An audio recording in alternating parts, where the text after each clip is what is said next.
നമസ്കാരം. നമ്മുടെ ലോകത്തിൽ കഴിഞ്ഞ ഒരു വർഷമായിട്ട് വലിയ തരത്തിൽ തന്നെ ചർച്ച ചെയ്യപ്പെടുന്ന പ്രധാനപ്പെട്ട വിഷയമാണ് ഇസ്രായേൽ പാലസ്തീൻ ഒരു സംഘർഷം അല്ലെങ്കിൽ യുദ്ധം എന്ന് തന്നെ പറയാം.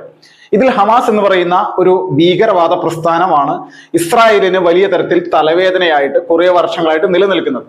അപ്പോ ഈ കഴിഞ്ഞ 2023 ഒക്ടോബർ മാസം 7-ാം തീയതി ഈ ഹമാസ് എന്ന് പറയുന്ന ഭീകരവാദ സംഘം അവർ വലിയ തരത്തിലുള്ള ഒരു ആക്രമണം നമ്മുടെ ഇസ്രായേൽ എന്ന് പറയുന്ന ഇന്ത്യയുടെ സൗഹൃദ രാഷ്ട്രത്തിലേക്ക് നടത്തി എന്ന് തന്നെയാണ് പറയാം. ഇന്ത്യ എന്ന് കൂട്ടുമ്പോൾ ആ സമയത്ത് ഇസ്രായേലിൽ നടന്നത് ഒരു ഭീകരാക്രമണമാണ് എന്നുള്ളത് നമ്മുടെ രാജ്യത്തിന്റെ പ്രധാനമന്ത്രി നരേന്ദ്രമോദി പരസ്യമായിട്ട് തന്നെ പറഞ്ഞതാണ്.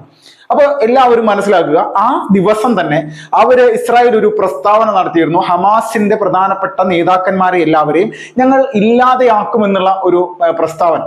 ഈ പ്രസ്താവന നടത്തിയ സമയത്ത് നമ്മുടെ കേരളത്തിലൊക്കെ കുറെ ഈ ഹമാസിന് വേണ്ടി വാദിക്കുന്ന ഒരുപാട് ആളുകൾ പറഞ്ഞു, ഇസ്രായേലിന്റെ അകത്ത് അവരുടെ കണ്ണ് വെട്ടിച്ച് മൊസാദിന്റെ അടക്കം കണ്ണ് വെട്ടിച്ച് ഈ ഹമാസിന് അവിടെ കയറി ആക്രമണം നടത്താമെന്നുണ്ടെങ്കിൽ ഹമാസിന്റെ നേതൃത്വം ഏതെല്ലാം തരത്തിൽ ചിന്തിക്കുന്ന ആളുകളായിരിക്കും, അല്ലെങ്കിൽ അവർക്ക് എത്രത്തോളം വലിയ കഴിവുണ്ടാകും എന്നുള്ളതൊക്കെയാണ് ഇവര് പറഞ്ഞിരുന്നത്. അപ്പോൾ നമ്മളെല്ലാവരും മനസ്സിലാക്കുക, ഈ രീതിയിലേക്കുള്ള ഒരു നിലപാട് പൂർണ്ണമായിട്ടും ഹമാസ് എന്ന് പറയുന്ന സംഘം ആ ഒരു സമയത്ത് എടുത്തപ്പോൾ ആ തീരുമാനം അല്ലെങ്കിൽ ഇസ്രായേൽ എടുത്ത തീരുമാനത്തിൽ നിന്ന് 1% പോലും പിന്നോട്ട് പോകാതെ ഹമാസിന്റെ നേതാക്കന്മാരെ ഓരോരുത്തരെയായിട്ട് ഇല്ലാതെയാക്കുന്ന കാഴ്ചയാണ് കണ്ടത്. അപ്പോൾ ഈ സമയത്ത് ഈ ഹമാസിന്റെ ഏറ്റവും പ്രധാനപ്പെട്ട നേതാവായിട്ടുള്ള ഇസ്മയിൽ ഹനിയ എന്ന് പറയുന്ന അവരുടെ നേതാവ്, പ്രത്യേകിച്ച് ഖത്തർ എന്ന് പറയുന്ന രാഷ്ട്രത്തിൽ നിന്നുകൊണ്ട് അവരുടെ നയതന്ത്രജ്ഞ പരിപാടികളെല്ലാം വർഷങ്ങളായിട്ട് ആസൂത്രണം ചെയ്യുന്ന വ്യക്തി ഇപ്പോ ഈ പറയുന്ന ഖത്തറിൽ നിന്ന് ഈ ഇറാനിലേക്ക് ചേക്കേറുകയും ഇറാന്റെ തലസ്ഥാനത്ത് വെച്ച് തന്നെ ഇയാളെ വധിക്കുന്ന ഒരു നിലപാട് ഇസ്രായേൽ എടുത്തിരിക്കുന്നു എന്നുള്ള ഒരു വാർത്തയാണ് വന്നിരിക്കുന്നത്. പരസ്യമായിട്ട് ഇസ്രായേലിന്റെ മാധ്യമങ്ങൾ തന്നെ പുറത്ത് വിട്ടിട്ടുണ്ട്. അപ്പോൾ കേരളത്തിലെ തന്നെ എല്ലാ മാധ്യമങ്ങളും ഈ ഒരു വിഷയത്തെ സംബന്ധിച്ചുള്ള നിലപാടെടുത്തിട്ടുണ്ട്. അപ്പോൾ നമ്മുടെ ചിന്ത അല്ലെങ്കിൽ നമ്മുടെ ചർച്ചകളെല്ലാം തന്നെ ഇപ്പോൾ വയനാട്ടിൽ ഉരുൾപൊട്ടിയ വിഷയമായതിന്റെ പേരിൽ കാര്യമായിട്ടുള്ള ഒരു ചർച്ച കേരളത്തിനത് നടത്താൻ സാധിച്ചിട്ടില്ല. കൂട്ടത്തിൽ മറ്റൊരാള് നമ്മുടെ കേരളത്തിൽ ഈ പറയുന്ന ഹമാസ് തലവന്റെ ഒരു പ്രസംഗമെല്ലാം ഇവിടെ സംഘടിപ്പിച്ച ആൾക്കാരൊക്കെ ഉണ്ട് നമ്മുടെ കേരളത്തിൽ. അവർക്കൊക്കെ ഒരു സൂചനയായിട്ടാണ് ഈ ഇസ്മയിൽ ഹനിയയുടെ മരണം എന്നുള്ളത് കൂടി നമ്മൾ മനസ്സിലാക്കണം.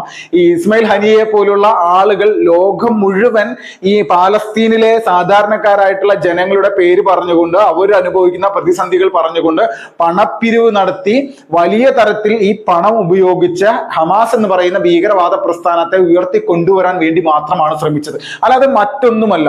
ഈ പാലസ്തീൻ എന്ന് പറയുന്ന രാജ്യത്തെ സാധാരണക്കാരായിട്ടുള്ള ജനങ്ങൾ, അവിടെയുള്ള കുട്ടികളടക്കം മരണപ്പെടുന്ന സമയത്ത് നമ്മൾക്ക് എല്ലാവർക്കും അതൊരു വിഷമസന്ധി ഉണ്ടാക്കുന്ന കാര്യമാണ്. അപ്പോൾ നമ്മളെല്ലാവരും ചിന്തിക്കും, ഇത് ലോകത്തിലെ ഒരുപാട് പാലസ്തീനെ പോലെ തന്നെ ഒരുപാട് ഇസ്ലാമിക് രാഷ്ട്രങ്ങൾ ഉണ്ടായിട്ട് പോലും അവർക്ക് എന്തുകൊണ്ടാണ് ഈ ഹമാസ് എന്ന് പറയുന്ന ഭീകരവാദ പ്രസ്ഥാനം മുന്നോട്ട് വെക്കുന്ന ആശയത്തോട് പൂർണ്ണമായിട്ട് അവർ ചേർന്ന് നിൽക്കാത്തത്, അല്ലെങ്കിൽ ഇസ്രായേലിനെ പ്രതിരോധിക്കാൻ സാധിക്കാത്തത്. അപ്പൊ എല്ലാ രാജ്യങ്ങൾക്കും യഥാർത്ഥത്തിൽ ഈ പാലസ്തീന്റെ ഉള്ളിൽ ഈ ഹമാസ് എന്ന് പറയുന്ന സംഘടന നടത്തുന്ന കാര്യങ്ങൾ എന്താണെന്നെല്ലാം എല്ലാ രാജ്യങ്ങൾക്കും അറിയാം. അതുകൊണ്ടാണ് ഒരു പരിധി വിട്ട് ഇസ്രായേലിനെ എതിർക്കാനോ അല്ലെങ്കിൽ ഇസ്രായേലിനെ പരസ്യമായിട്ട് ഒരു വെല്ലുവിളി ഉയർത്താനോ ഇവരാരും തയ്യാറാത്തത്. കഴിഞ്ഞ ദിവസമാണ് നമ്മുടെ തുർക്കിയുടെ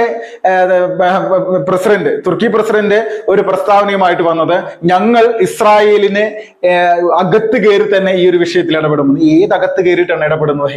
ഒരിക്കലും അതിന് സാധിക്കില്ല. ഇസ്രായേൽ എന്ന് പറയുന്ന രാജ്യം വലിയ തരത്തിൽ തന്നെ ലോകത്തിലെ ഭീകരവാദ സംഘടനകൾക്ക് എതിരായി നിന്നുകൊണ്ട് കൃത്യമായിട്ടുള്ള നടപടി എടുക്കുന്നതാണ്. സിറിയ ആയിക്കോട്ടെ, ലെബനൻ ആയിക്കോട്ടെ, ഇറാൻ ആയിക്കോട്ടെ, ഏത് രാജ്യമാണെങ്കിലും ആ രാജ്യത്തിന്റെ അകത്ത് തന്നെ കയറി ഭീകരവാദ നേതാക്കന്മാരെ ഇല്ലാതാക്കണം. അപ്പോൾ ഈ ഒക്ടോബർ 7-ാം തീയതി തുടങ്ങിയ ഈ ഒരു യുദ്ധത്തിന് ഈ ഹമാസ് എന്ന് പറയുന്ന ഈ ഭീകരവാദ പ്രസ്ഥാനത്തിന് ഇസ്ലാമിക് ജിഹാദ് എന്ന് പറയുന്ന മറ്റൊരു പാലസ്തീനിലെ തീവ്രവാദ സംഘടന അനുകൂലമായിട്ട് നിന്നിരുന്നു. അതോടൊപ്പം തന്നെ നിരവധി പല ഭീകരവാദ പ്രസ്ഥാനങ്ങളും ഈ നമ്മുടെ ഈ ഖത്തർ എന്ന് പറയുന്ന രാജ്യവുമായി ബന്ധപ്പെട്ട് നിൽക്കുന്ന സംഘടനകൾ, അതോടൊപ്പം തന്നെ ഇറാൻ എന്ന് പറയുന്ന രാജ്യവുമായി ബന്ധപ്പെട്ട് നിൽക്കുന്ന ഭീകരവാദ പ്രസ്ഥാനങ്ങളൊക്കെ ഇസ്രായേലിനെതിരെ ഒരു യുദ്ധ പ്രഖ്യാപനമായിട്ട് വന്നിരുന്നു. ഈ യുദ്ധ പ്രഖ്യാപനം നടത്തുന്ന ചെറിയ ആക്രമണങ്ങൾ ഇസ്രായേലിലേക്ക് ഇസ്രായേൽ അതിർത്തിയിലേക്ക് ഇവരെല്ലാവരും നടത്തിയിരുന്നു.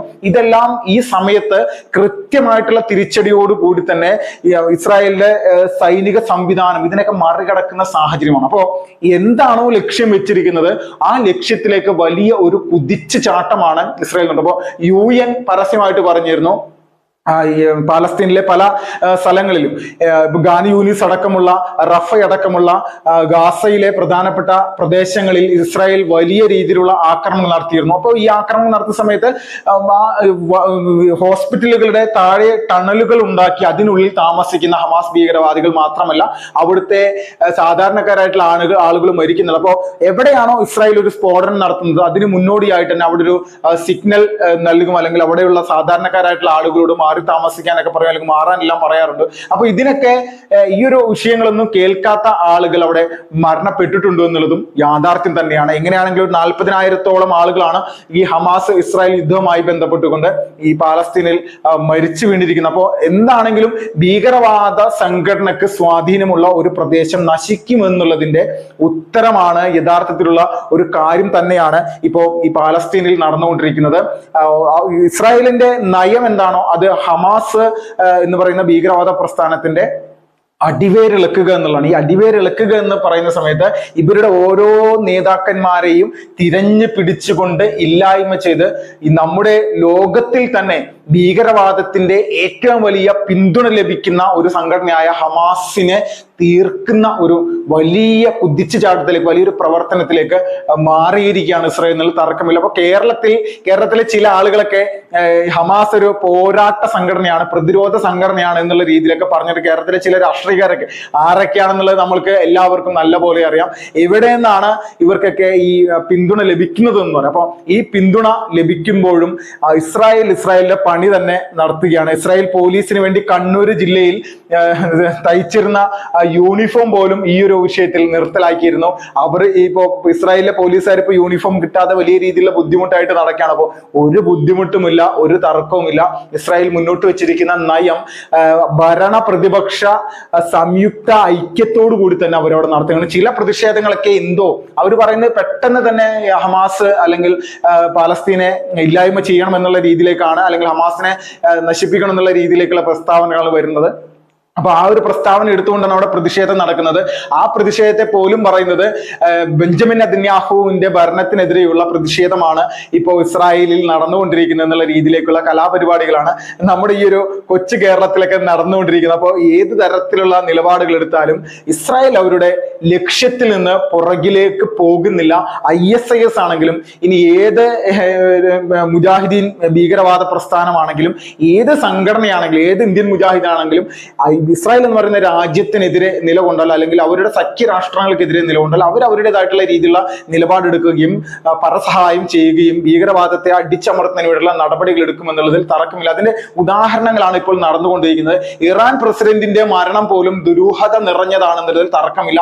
ഇറാനിലെ 18ഓളം ശാസ്ത്രജ്ഞന്മാരെയും അവരുടെ പ്രധാനപ്പെട്ട ജനറൽമാരെയും പല രീതിയിലുള്ള ആക്രമണത്തിലൂടെ ഇസ്രായേൽ ഇല്ലായ്മ ചെയ്യുന്നുണ്ട്. ഇതൊക്കെ കണ്ടതാണ്, ഇതിന്റെയൊക്കെ തെളിവുകൾ അടക്കമുണ്ട്. പക്ഷെ ഈ എത്രത്തോളം ഇതുപോലെ ഇസ്രായേലിന് ഭീഷണിയായിട്ട് ആര് എവിടെ വളർന്നു വന്നാലും അവരെ ഇല്ലായ്മ ചെയ്യുന്ന നയത്തിൽ നിന്ന് അവർ പുറകോട്ട് പോകുന്നില്ല. അതിന്റെ ഉദാഹരണമാണ് ഈ ഹമാസ് തലവനായിട്ടുള്ള ഇസ്മയിൽ ഹനിയയുടെ മരണം എന്നുള്ളതിലും നമ്മൾക്ക് ഒരു തർക്കമില്ലാതെ തന്നെ നമ്മൾക്ക് കാണാൻ സാധിക്കും. വിപിൻലാൽ.